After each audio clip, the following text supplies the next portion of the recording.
سلام، سعید گیلانی هستم. با سری آموزش‌های طراحی پارچه با فتوشاپ در خدمتتون هستم.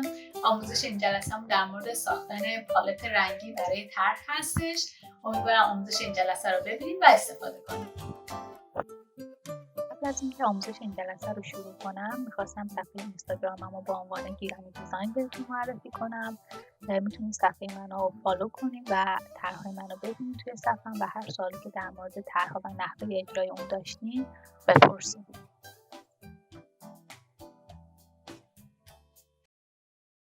در آموزش جلسه قبل که مبحث کالر ریداکشن بود، ما تونستیم یه طرحی رو که داشتیم و تعداد نامعلومی رنگ توی طرحمون بود رو تعداد رنگ ها رو کاهش بدیم و به اون اندازه دلخواه، به تعداد دلخواه از رنگ هایی که توی طرحمون بود داشتیم برسیم. در مورد این طرح ما مبحث کالر ریداکشن رو انجام دادیم و حالا میخوایم برای طرحمون پالت رنگی درست کنیم. برای این منظور به گزینه ایمیج کانواس سایز میرم و قسمت سنتر و بالا و مرکز رو انتخاب میکنم. به طول کارمون 2 سانت اضافه میکنم تا امتداد پیدا کنه به سمت پایین و بعد گزینه کادر مربع رو انتخاب میکنم و به یک کادر با اندازه دلخواه میکشم و سپس با ابزار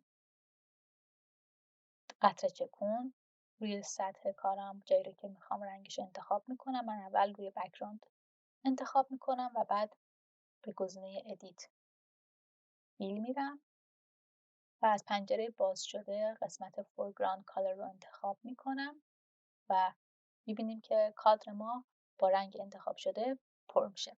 بعد از اون برای اینکه به تعداد رنگ هایی که دارم کادر داشته باشم و برای تکثیر این کادر مربع با گرفتن کلیدهای کنترل و آلت و شیفت همزمان با هم دیگه و درگ کردن کادرم به تعداد لازم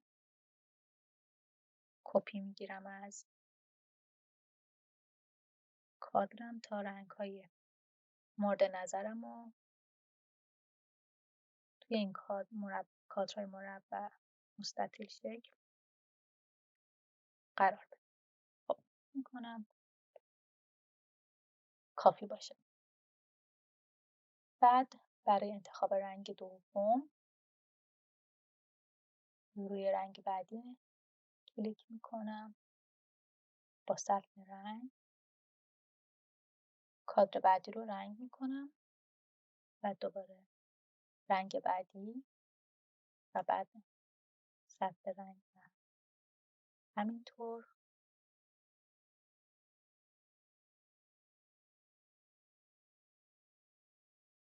دونه بدونه با انتخاب رنگ هایی که دارم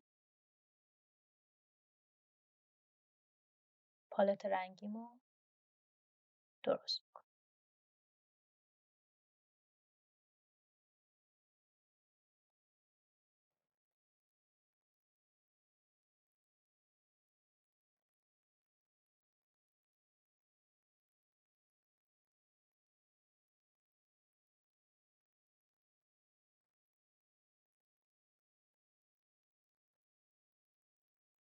انتخاب شده قبلا رنگ بعدی و اینم فکر میکنم رنگی است که داریم.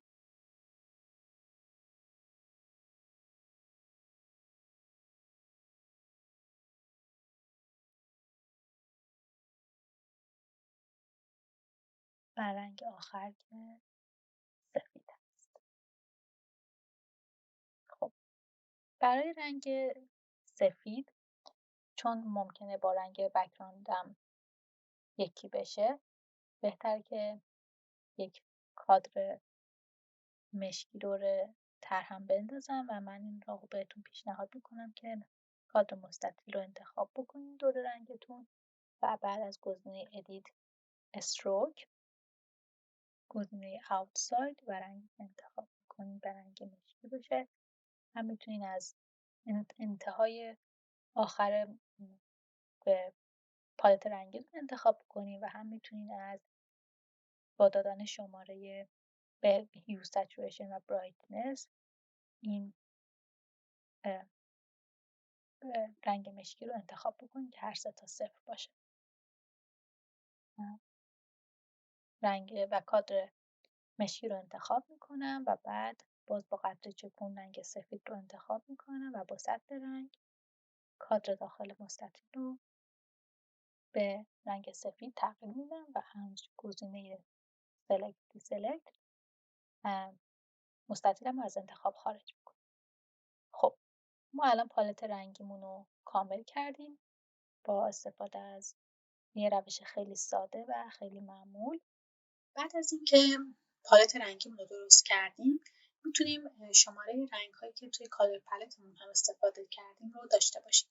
و برای این کار با قطره چکون روی رنگ اول میریم و رنگمون رو انتخاب میکنیم و بعد تو قسمت فورگراند شماره رنگ رو از جایی که هست کپی میکنیم و بعد ابزار نوشتار رو انتخاب میکنیم و شماره رنگمون رو با کنترل وی پیست میکنیم. من رنگ قلم رو اینجا به مشکی تغییر میدم که شماره رنگمون واضح‌تر بشه.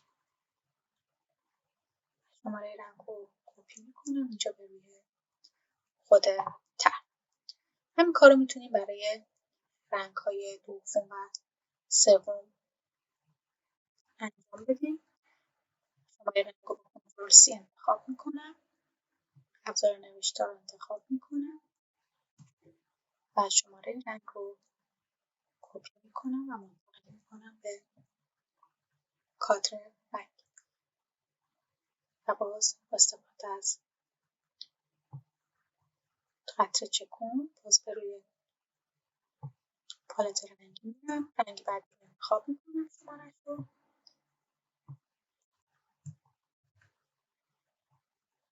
و کپی میکنم و انتقال میدم به جای درست.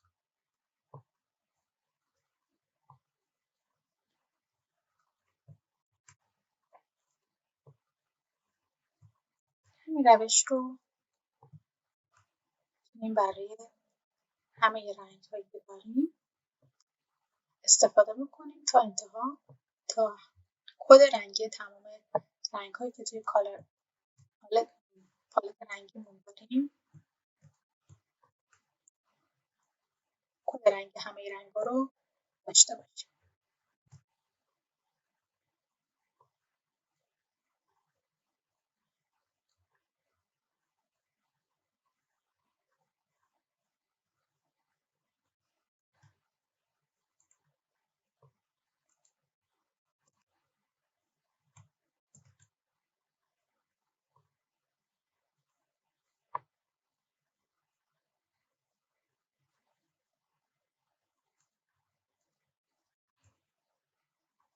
این هم